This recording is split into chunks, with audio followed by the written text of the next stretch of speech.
messages to different groups of people in this country. I can't tell you how much I sympathize with the way. C'est étrange comme une seule seconde peut bouleverser une vie. Je me souviens encore précisément de ce que j'ai ressenti quand mon téléphone a vibré juste avant 7 heures du matin. Trop tôt pour les SMS, trop tard pour les véritables urgences. Et pourtant, en voyant les mots transmis par Buckingham Palace, j'ai su que ce moment me hanterait jusqu'à la fin de mes jours.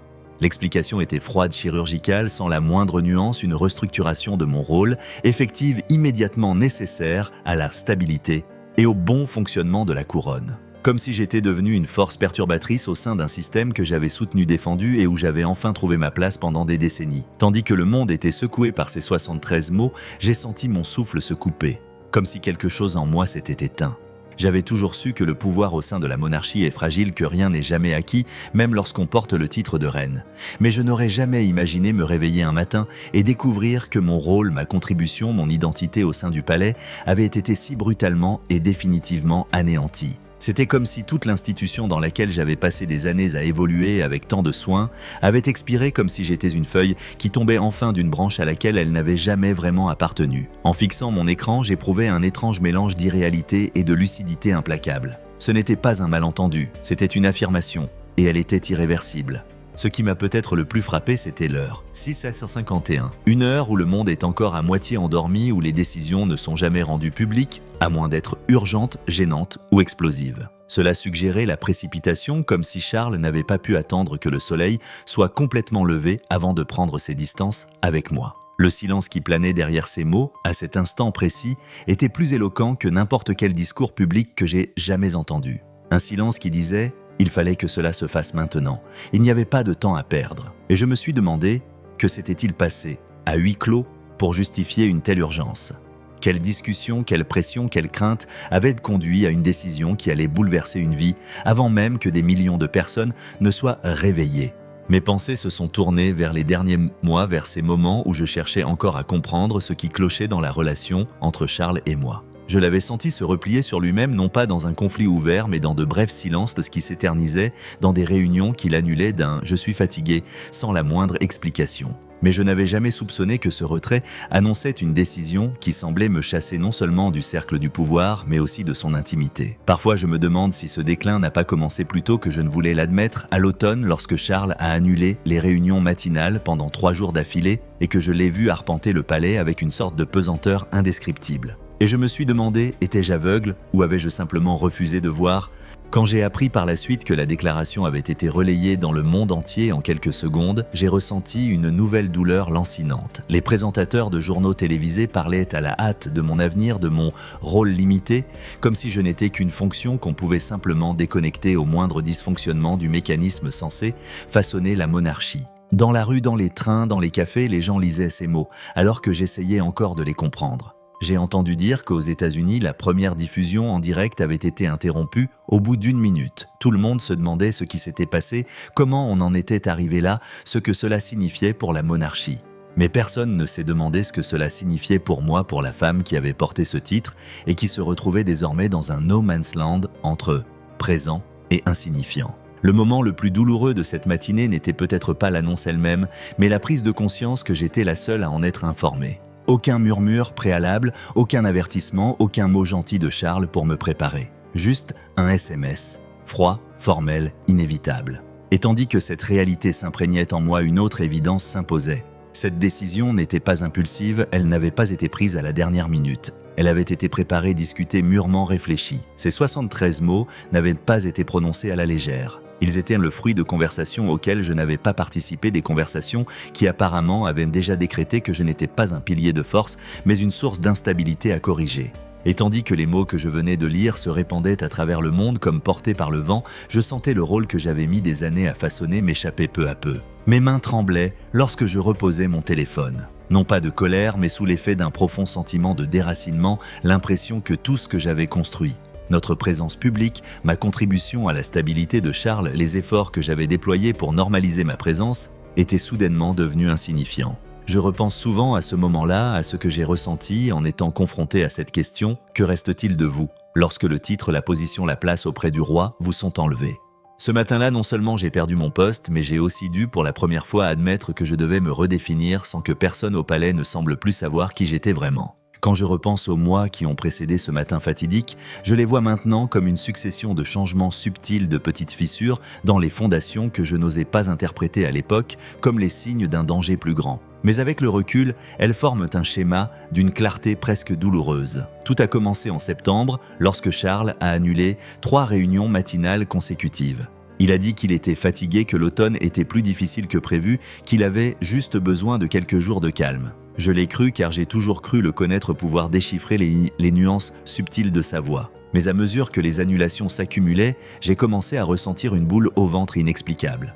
Je me souviens de lui arpentant le palais, plus lent, plus grisonnant, comme si un fardeau indéfinissable pesait sur ses épaules. Il souriait toujours aux photographes accomplissant ses devoirs constitutionnels, mais derrière les portes closes, je remarquais que sa respiration avait changé, plus courte et plus agitée. Parfois, je me demandais si c'était la vieillesse, le poids de la couronne ou simplement la lassitude de devoir sans cesse faire ses preuves dans une fonction pour laquelle personne ne vous a vraiment préparé. Mais ce que je ne voyais pas, ou peut-être ne voulais-je pas voir, c'était autre chose qui s'agitait sous la surface. Quelque chose de plus sombre, quelque chose qui érodait lentement sa confiance en moi.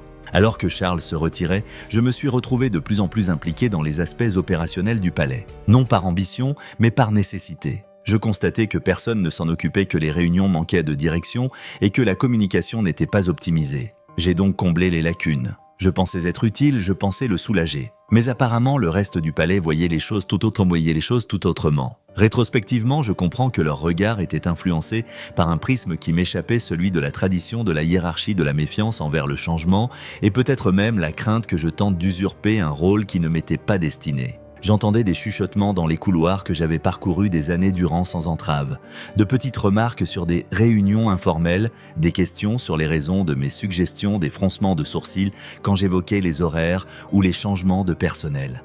Mais personne ne m'adressait la parole.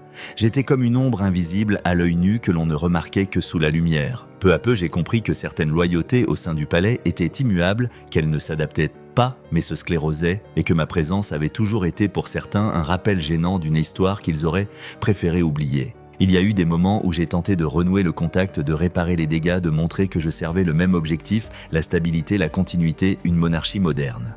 Mais chaque tentative semblait vouée à l'échec, comme un pont brisé, une structure qui, même solidement construite, restait inviolée. William me regardait de plus en plus d'un air indéchiffrable. Non pas une hostilité ouverte, mais une sorte de distance prudente, comme s'il observait quelque chose qu'il préférait taire. Catherine était polie, toujours polie, mais elle aussi semblait resserrer son cercle. Et Anne, qui avait été une présence constante pendant des années, agissait d'une manière qui me laissait soupçonner qu'elle en savait plus qu'elle ne le laissait paraître.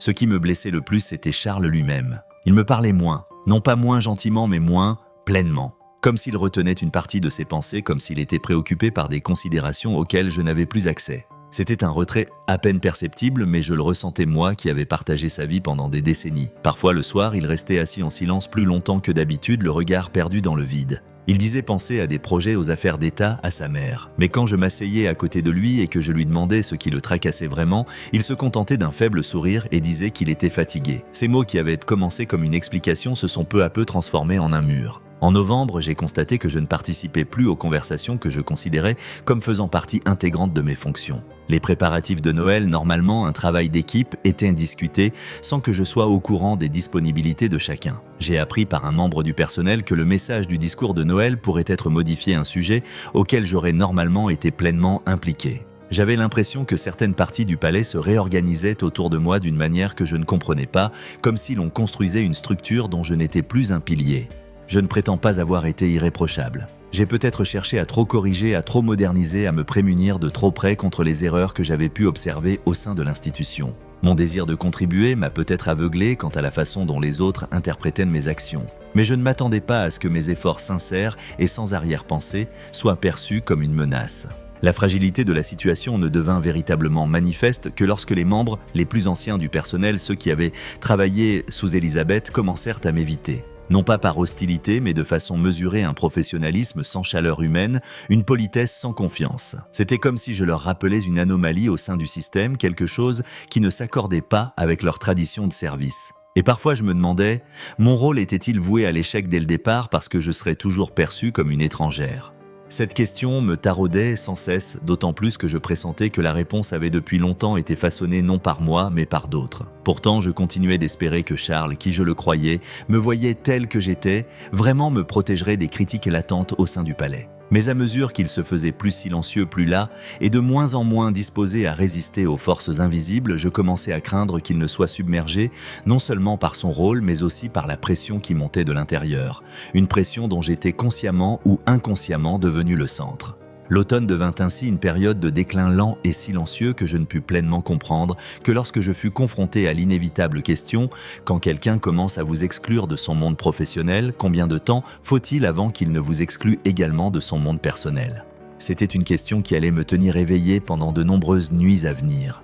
Ce ne sont ni les confrontations majeures, ni les événements publics qui m'ont fait comprendre que quelque chose clochait fondamentalement au sein du palais. C'étaient les silences. Les chuchotements dans les couloirs où régnait d'ordinaire la routine, les changements subtils d'horaire, les changements d'allégeance implicite, ces modifications qu'on ne perçoit que lorsqu'on sent sa position se déloger lentement tout en restant assis au même endroit. J'ai vu cela se produire, mais jamais d'un seul trait. C'étaient des fragments innocents en soi, mais formant ensemble une chaîne d'événements inéluctables qui a finalement conduit à mon isolement. Au début, j'ai tenté de justifier ces changements. Un protocole révisé par-ci, une décision prise par une voie inhabituelle par-là, cela pouvait bien arriver dans une organisation aussi complexe que la monarchie, non. Mais peu à peu, j'ai constaté que je n'étais plus invité aux réunions où ma présence était pourtant indispensable. Je n'étais informé des modifications apportées au projet qu'une fois celles-ci annoncées comme définitives. Le personnel jadis loyal et chaleureux a commencé à adopter une attitude distante et prudente dès que j'entrais dans une pièce. Comme s'il doutait de l'influence que je pouvais encore exercer, ou peut-être pressentait-il déjà des changements à venir. Les changements à venir que je n'avais pas encore perçus. Ce qui m'a le plus perturbé, c'est de constater que les jeunes recrues semblaient soudainement recevoir leurs instructions de personnes extérieures à la hiérarchie traditionnelle. Certaines décisions relatives au protocole étaient coordonnées en externe, comme ils le disaient, mais lorsque je demandais avec qui précisément, je n'obtenais que des réponses évasives. Comme si une structure parallèle se mettait en place où d'autres voix, d'autres priorités et d'autres agendas prenaient le dessus. J'ai senti mon rôle évoluer peu à peu, passant de co-décideur à simple observateur sans qu'on me le dise explicitement. C'est peut-être le plus dévastateur, être rendu invisible sans que personne ne vous le demande directement.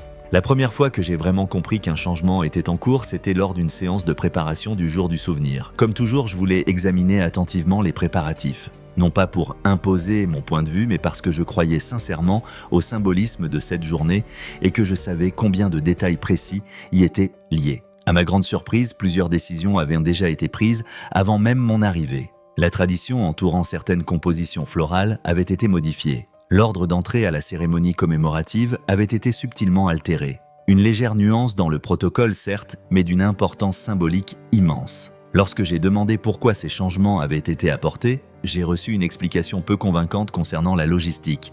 Mais je savais que ce n'était pas une question de logistique, c'était un signe.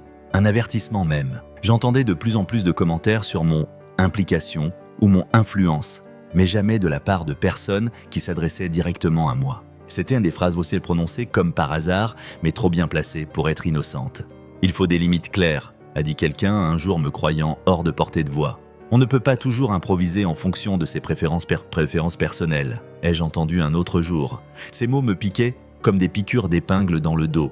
Non pas que je les jugeais justifiés, mais parce qu'ils révélaient clairement qu'on parlait de moi en mon absence. Quand on s'aperçoit que son rôle devient le sujet de conversation dont on est exclu, on sait qu'on n'est plus un membre à part entière de l'équipe. William occupait une place de plus en plus importante dans cette nouvelle structure du pouvoir. Non pas de manière conflictuelle, mais d'une façon qui m'a fait prendre conscience de son implication bien plus profonde dans des processus dont je partageais autrefois la responsabilité. Il se déplaçait dans le palais avec une assurance que je ne lui avais jamais vue. Non pas parce qu'il avait changé, mais parce que j'étais désormais exclu du cercle où se prenaient ses décisions. J'ai constaté que les membres du personnel se tournaient vers lui pour obtenir une confirmation, alors qu'auparavant, ils la cherchaient auprès de moi. Cela pouvait paraître un petit changement, mais dans le monde de la monarchie, c'est un bouleversement majeur. Anne est restée imperturbable et directe comme toujours, mais même avec elle, j'ai senti un changement. Au lieu de la franchise d'une sœur, j'ai eu droit à une distance diplomatique. Une distance qui me laissait clairement entendre qu'elle participait à des conversations auxquelles je n'étais plus associé. Et jour après jour, j'avais de plus en plus l'impression que derrière les portes, derrière les réunions, derrière de discrets hochements de tête, un consensus se formait à mon sujet. Un consensus auquel je ne m'attendais pas. Le moment où j'ai enfin compris l'ampleur du problème, c'était lors des préparatifs d'une initiative que j'avais toujours soutenue sans réserve. Le projet a été soudainement rationalisé, comme on disait. Ma contribution y a été remplacée par une nouvelle orientation dont je n'ai eu connaissance que par une gaffe d'un employé. J'ai calmement demandé qui était impliqué dans la restructuration et le silence qui a suivi, ce long silence, m'a tout révélé. Mon influence n'avait pas seulement diminué, elle était activement supprimée. Durant cette période, j'ai commencé à repenser à d'innombrables petits incidents. Par exemple, cet après-midi où un jeune collaborateur m'a dit par inadvertance qu'une ébauche de documents que je devais encore approuver avait déjà été envoyée à Charles. Ou encore ce soir où j'ai appris par des sources officieuses qu'une réunion d'urgence avait eu lieu concernant les communications de Noël, alors même que j'étais officiellement responsable de ce dossier. Je me disais, c'est sans doute juste un malentendu, une erreur administrative, une période chargée. Mais avec le recul, je ne peux m'en prendre qu'à moi-même pour ne pas avoir pris ces signaux suffisamment au sérieux.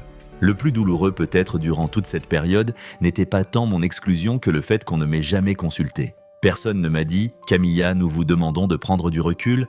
Personne n'a dit « Nous avons un point de vue différent ». C'était comme si l'institution préférait ériger un mur invisible plutôt que d'engager un dialogue ouvert. Cela m'a rendue non seulement vulnérable mais aussi impuissante.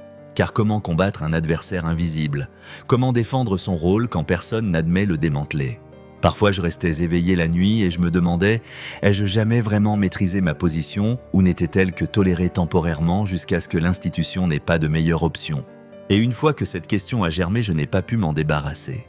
Le point de rupture n'est pas survenu lors d'une dispute explosive ni dans un accès de colère ou de mise en scène, mais lors d'une série de petites confrontations où la vérité s'est peu à peu dessinée. Alors que je me croyais encore au cœur du processus décisionnel, je me suis retrouvé simple figurante dans des conversations conçues depuis longtemps sans ma présence. La tension accumulée tout au long de l'automne a finalement atteint son paroxysme lors de ce qui aurait dû être une réunion de planification de Noël comme les autres. Je me souviens encore d'être entré dans la pièce, mon dossier sous le bras, prêt à contribuer de manière constructive comme je l'avais fait pendant des années. Mais l'atmosphère était différente, tendue, pesante, comme si tout le monde sauf moi savait déjà qu'un point important était en jeu. William était déjà là, le col remarquablement serré, des notes devant lui, visiblement préparées avec soin. Il y avait dans son attitude une autorité calme que je ne lui avais jamais vue aussi clairement. Charles était absent, ce qui était déjà étrange en soi. Son absence pesait comme un vide alourdissant l'atmosphère de la pièce. Après avoir pris place, la discussion sur le discours de Noël commença. J'avais toujours cru qu'il s'agissait d'un processus collectif, un moment où tradition et vision personnelle se rejoignaient. Mais ce jour-là, je constatais que mes idées ne s'inscrivaient plus dans le même consensus. Je suggérais d'y ajouter une touche d'innovation, quelque chose qui soulignerait la transition entre Elisabeth et Charles sans occulter la gravité de la perte. Un geste de respect et de progrès. Mais avant même que je puisse terminer ma phrase, je vis William secouer lentement la tête, le regard rivé sur ses documents. Il évoqua la perception du public, le risque d'évolution des sentiments, des données que je n'avais jamais vues. C'était comme s'il avait préparé un dossier destiné à me discréditer par des faits. Ce qui m'a le plus frappé, ce n'est pas son désaccord avec ma proposition, mais sa préparation minutieuse. Comme s'il avait anticipé les débats autour de mes idées et avait déjà élaboré une stratégie pour les rejeter catégoriquement. À cet instant, j'ai compris que cette réunion n'avait rien à voir avec les vœux de Noël ou le protocole, mais avec le pouvoir, mon rôle, ou plutôt son érosion. Puis vint la discussion sur la cérémonie commémorative d'Elisabeth. Cette cérémonie m'avait toujours paru sacrée, non seulement en raison de son importance publique, mais aussi parce que j'avais été témoin de la complexité de son héritage. Je savais combien il était délicat de modifier une tradition et pourtant combien l'innovation pouvait être nécessaire.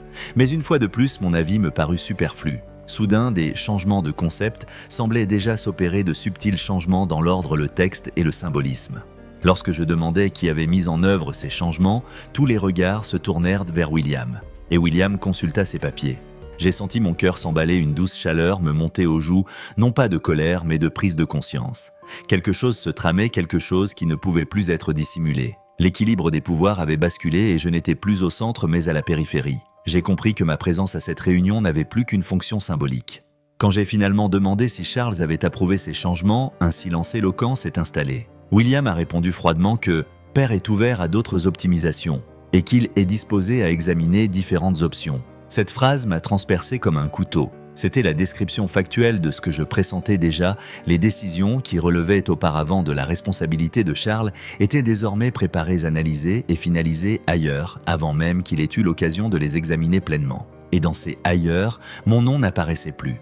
Mais le véritable tournant survint quelques jours plus tard, lorsqu'Anne reçut un rapport du maître de maison. Ce rapport indiquait que certains éléments de la cérémonie commémorative avaient été discrètement modifiés sans aucune approbation officielle. Une fois de plus, les changements pointaient vers une seule et même personne. Quand Anne m'interrogea à ce sujet, non pas sur un ton accusateur, mais avec simplicité, je fus sidéré. Non pas parce que j'avais moi-même mis en œuvre ces changements, je ne l'avais pas fait, mais parce que je compris que quelqu'un au sein du palais avait associé mon nom à des modifications que je n'avais jamais proposées. Je suis soudainement devenu le catalyseur d'une tension qui couvait depuis des mois. J'ai perçu le message implicite, je n'étais plus digne de confiance. J'étais devenu une personne à craindre, une source d'instabilité, voire pire, un obstacle à éliminer. Lorsque William alla voir Charles plus tard dans la semaine pour discuter de mon rôle, je n'appris le contenu de leur conversation qu'après coup. Il avait affirmé qu'il y avait des signes concrets d'abus de pouvoir, insisté sur le fait que la monarchie devait avant tout préserver la stabilité, et suggéré de limiter mon influence pour éviter d'autres dégâts. J'en fus profondément troublé. Ce qu'il qualifiait de abus de pouvoir, je l'appelais implication. Ce qu'il appelait violation du protocole, je l'appelais soutien. Mais dans le monde du pouvoir, ce ne sont pas vos intentions, mais l'interprétation qu'en font les autres qui détermine votre destin. Puis vint le jour de la conversation qui allait tout bouleverser la rencontre entre Charles William et Anne. Je n'y étais pas, je n'avais reçu ni invitation ni avertissement, mais je le sentais. Je le sentais dans le silence du palais, dans les regards tendus du personnel, dans la façon dont les portes se refermaient plus vite à mesure que je m'approchais. C'était comme si l'institution elle-même retenait son souffle attendant la première pierre qui tomberait. Plus tard, j'ai appris que Charles était visiblement bouleversé ce matin-là, qu'il cherchait ses mots, qu'il avait du mal à comprendre ce qu'on attendait de lui. Et en même temps, j'éprouvais une rage impuissante, car pendant qu'il discutait de la manière de limiter mon rôle, j'étais assise ailleurs dans le palais, espérant encore qu'un malentendu puisse être dissipé, que mes années de soutien, mes sacrifices, ma présence à ses côtés comptaient encore. Mais le pouvoir n'écoute pas les émotions. Le pouvoir n'écoute que ce dont il a besoin pour survivre, et apparemment la monarchie n'a plus entendu ma voix. Ce jour-là, mon destin fut scellé même si je l'ignorais encore. Et parfois, je me demande encore, quand les gens autour de vous décident que vous êtes devenu insupportable, existe-t-il un moyen de revenir en arrière ? Je me souviens encore précisément de ce que j'ai ressenti le jour où mon rôle a cessé d'être sujet à des murmures, des interprétations ou des descriptions diplomatiques pour devenir l'objet d'une décision inéluctable. Jusqu'à cet instant, j'avais cru, peut-être naïvement, qu'il était toujours possible de sauver les meubles, que des conversations, des explications ou du moins une certaine compréhension pourraient en jeter un pont entre moi et ceux qui considéraient ma présence comme une menace. Mais le jour où Charles m'a demandé de lui parler, j'ai immédiatement compris qu'il ne s'agissait pas d'une conversation. C'était un verdict. Il est rentré plus tard que jamais un jour sans engagement officiel. Son visage était gris, comme si le temps l'avait rattrapé en quelques heures. Quand il a dit qu'il fallait qu'on parle, j'ai perçu une fragilité dans sa voix. Ni colère ni reproche, mais le ton fragile de quelqu'un qui se prépare à quelque chose qui le détruira. Nous sommes allés dans le salon bleu, une pièce qui avait jadis été un havre de paix, mais qui à présent semblait être un espace où les murs savaient déjà ce que j'avais encore besoin d'entendre. Je voulais le regarder, cherchant un signe de reconnaissance, celui de l'homme qui m'avait soutenu, aimé, défendu, même quand le reste du monde préférait m'ignorer. Mais ses yeux s'écarquillèrent, comme s'il craignait qu'un seul regard ne suffise à ébranler sa détermination. Il commença à parler avec des mots soigneusement choisis, des mots que je connaissais déjà, du jargon de l'institution, non de celui de notre relation. Il parla de responsabilité, de stabilité, de pression exercée par diverses parties prenantes. Et tandis qu'il parlait, je compris peu à peu qu'il avait déjà parcouru un long chemin avant d'entamer cette conversation. Un chemin qu'il ne m'avait pas confié.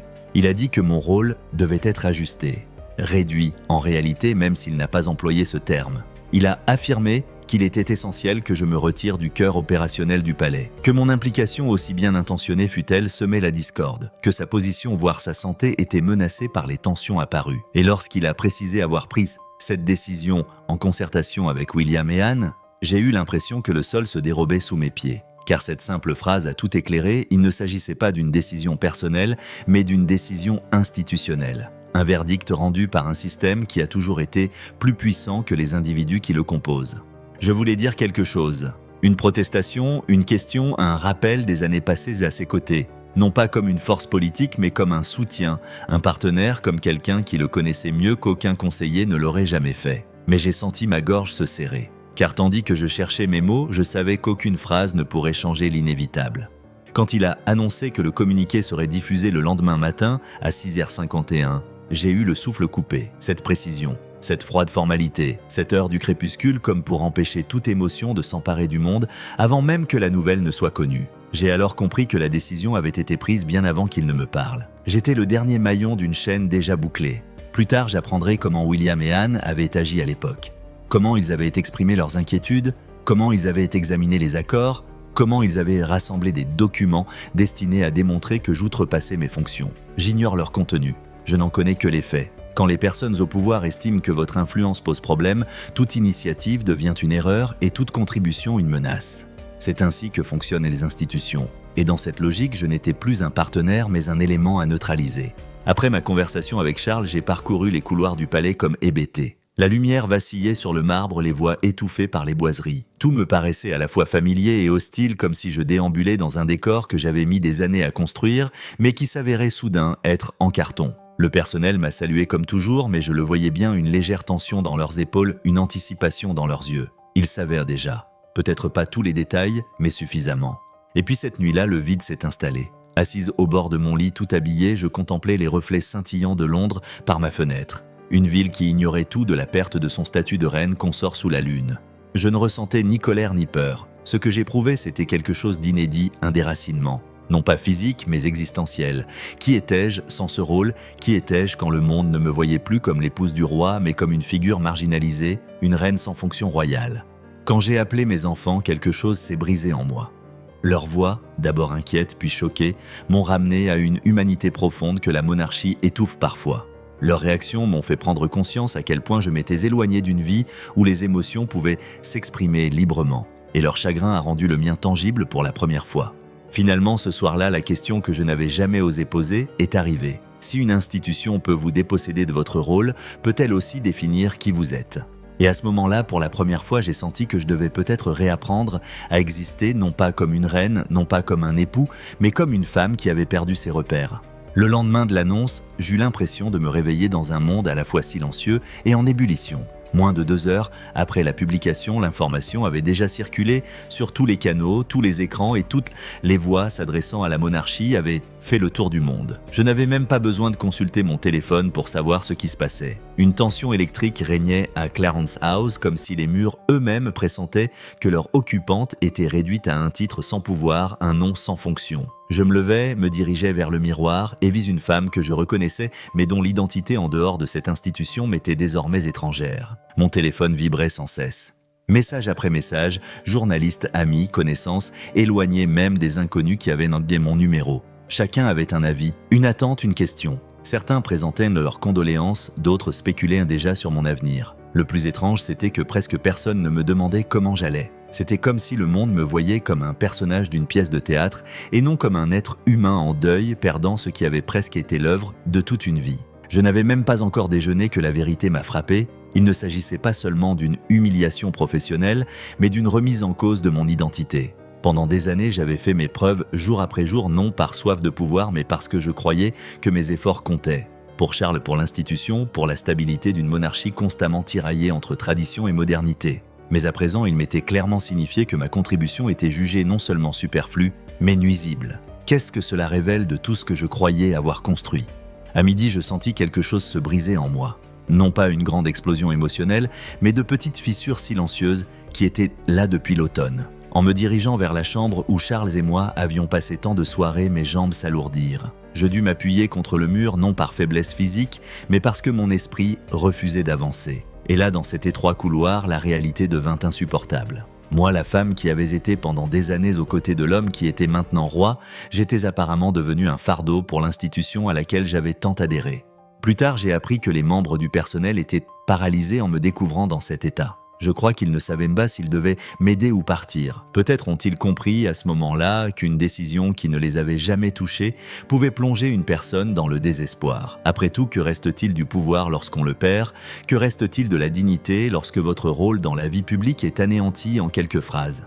Cet après-midi-là, j'ai appelé Tom. Sa voix s'est brisée lorsqu'il m'a demandé si j'allais bien, et c'est à ce moment précis que mon masque s'est fissuré. Pendant des années, je m'étais persuadé que les larmes n'avaient pas leur place dans la monarchie, que la souffrance devait être dissimulée derrière le protocole et les sourires. Mais sa question, si simple, si tendre, a fait céder le barrage que je retenais depuis des semaines. J'ai pleuré comme jamais auparavant, à vif désemparé, incapable de trouver les mots. Il a écouté, sans m'interrompre, sans me juger. Ce moment m'a rappelé que malgré tout ce que j'avais perdu, j'étais toujours une mère, et que contrairement à celui d'une reine, ce rôle ne pourrait jamais m'être enlevé par une institution.